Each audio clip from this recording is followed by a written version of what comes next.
Coming up on today's show, we're going to talk about a topic that I've seen discussed all over the internet, and that is whether or not George Paton should be on the hot seat.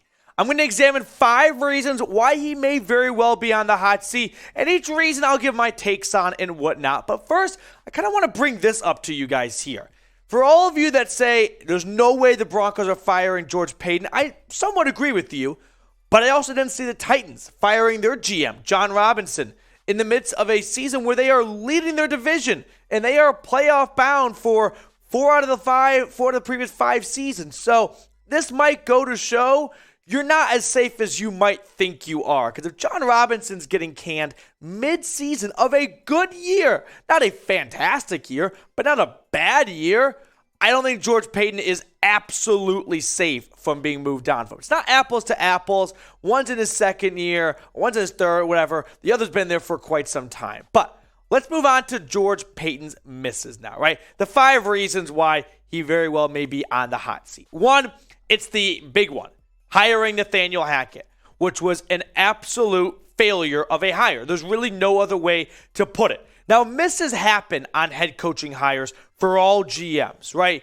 Sometimes you don't get 2 shots at it. That's sort of why you only got 1 bullet in the chamber. If you miss on your head coaching hire as a GM, if you ever get that opportunity, it's not going to be easy to dig yourself out of that hole.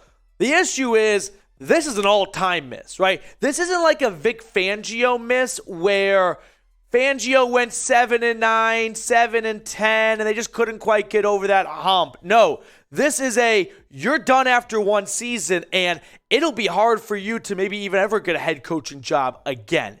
Now, do you think the Hackett hire alone is a fireable offense, right? Was it just such a bad hire? Because I remember listening to interviews after Nathaniel Hackett got the job, and they asked him what the interview process was like. And it wasn't so much about the X's and O's, but about getting to know the person. And I think that's an important quality in a head coach, but maybe Paton should have done more research on the X's and O's because that big part of being a head coach has not translated to the field. All right. Overall, I think if Paton does get the opportunity to hire another head coach, right, if he's afforded that extra strike, if the head coach he picks next goes even below 500, and that's a really high bar, in year 1, I think George Paton is gone. And here's why. Let's go through Paton's year so far, all right?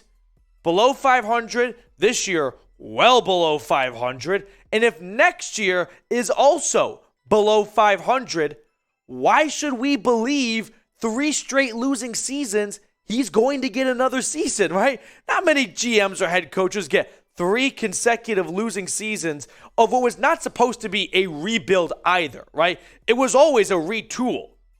I think Paton very well may be gone next year if his head coach goes below 500 in year 1. Next Paton miss is trading for Russell Wilson. Now, this one, I was talking with producer Patrick before we started filming, and listen, I think all 32 NFL GMs probably trade for Russell Wilson if they were in Denver's situation. I never heard many GMs could be outspoken after the trade and go, you know what, Russ actually, his worst football is coming up, and this is low-key or high-key a very bad trade. You look at the trade details, I hate to remind you of it, but you gave up a lot for the guy, and I'm a hypocrite right now, and I'll expand on that. I love the trade. You love the trade. Most of us love the trade. So I'm not going to stand up here and sort of backwalk everything I said and go, George Paton, you are a fool and an idiot for trading for Russell Wilson. No, at the time, most of us thought it was a great trade. It's just we all didn't forecast Russell Wilson having beyond the worst year of his NFL career in year 1. Paton got. That's really all it was. All right, third miss here is extending Russell Wilson. Now you're starting to maybe see these mistakes stack up on each other. This was a mistake. Now, hindsight was 2020. But you gave him a 5-year contract extension worth $245 million, an average of $49 million a season, and you guaranteed $165 of it. In the moment, I wasn't too critical of this decision because I didn't think well, I mean, this was before the year started, right? And I thought, hey, Russell Wilson, he's going to return to his MVP caliber status. He's got Jerry Jeudy, Cortland Sutton, and an awesome defense. Some of those things are true. The thing that's really not true is the MVP caliber season. Hindsight is 2020. George Paton clearly wanted to beat players like Lamar Jackson to their next contract extension so that he wouldn't have to pay double, or maybe not double, but you get the point of way more than what it is now. If Russell Wilson balled out this year, Lamar Jackson, instead of getting 245 like Russ got, gets 260, and now Russell Wilson's going to ask for 265, right? Peyton goes, hey, I could save $20 or so million if I get this done right now. Hindsight's 2020. It was definitely a bit of a risky move to extend someone before watching them play a snap. And that is definitely a choice that is going to be a little bit more critiqued than the other ones, which were, no one was a big opponent of trading for Russell Wilson, but extending him before he played a snap, now you're getting into murky waters. All right, we are still doing a race with our Chiefs channel here at Chat Sports to 100 subscribers. Remember, I said yesterday, loser between myself, the Broncos Breakdown, and Harrison Graham over at the Chiefs Report has to buy the other person a beer at our company outing this Friday. I would love to get a free beer. So if you would love to help me do that, please go ahead and subscribe. Plus, you get daily free Broncos content. All right, fourth miss was, this is why I put a question mark next to, because I don't think it is definitive yet, but passing on Justin Fields for Patrick Surtain. Not because Patrick Surtain has not been good. No, Patrick Surtain has played at an all-pro level. I mean, the first 10 weeks of the season, he didn't give up a touchdown. Now, he's given up 3 touchdowns in the last 3 weeks, but in his career, 4 interceptions, 22 pass breakups. PS2 has looked every bit of a top 10 pick, and he has looked like an all-pro corner that could play on a team for his entire career. Justin Fields, on the other hand, not a good rookie season, didn't have a lot to work with, sort of got tossed into a bad situation. But this year, he's been a Ferrari, right? 1,800 yards through the air. On the ground, he is breaking a lot of Michael Vick's records, 905 rushing yards, 21 touchdowns, and 10 interceptions. So, I asked this question to you. If you could go back in time and redo the draft, who you going with? You going with Fields? Going with Surtain? Both are great picks right now, right? None of these guys are bad options. Personally, even when Patrick Surtain plays at an all-pro level, which he is right now, the Broncos are still only a 3-win team. That's an issue, right?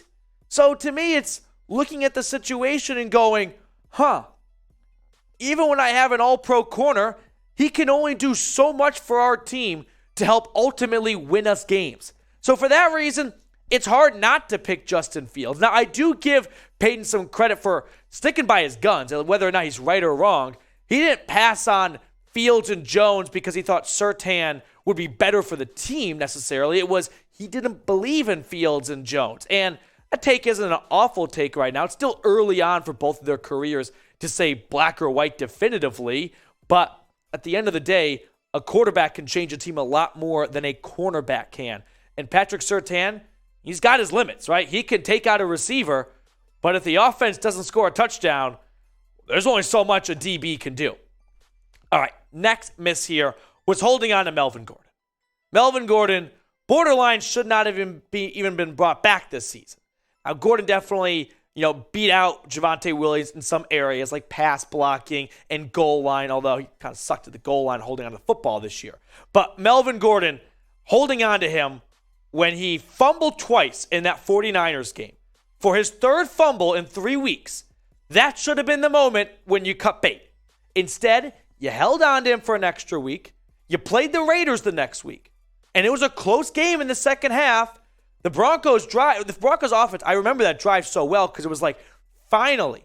Early on, we didn't forecast what was coming, but it was, all right, the offense is finally getting into a rhythm. Just took him a couple of weeks. No biggie.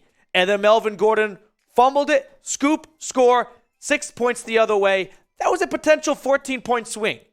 If he doesn't fumble, maybe Denver goes down, scores a touchdown, and wins the game. And I don't think their season's going to drastically turn around because it's not like Russ would probably catch fire from that win. But still, holding on to Melvin Gordon was absolutely a mistake. So what do you guys think? Should George Paton be fired after this year? This is a tough question. It really is. I'm going to go with keep for the rest of the season because ultimately his two biggest mistakes, the Russell Wilson trade and the Hackett hire, are two mistakes not many of us saw coming, right? It's not like he's got this long run of horrible free agency pickups and draft picks. I mean, Nick Bonito this year, outside of the Jags game, he's done nothing. So that's a bit of a bummer to see. But I'm going to go with keep. But if next year, if it's below 500, I'm outie 5,000.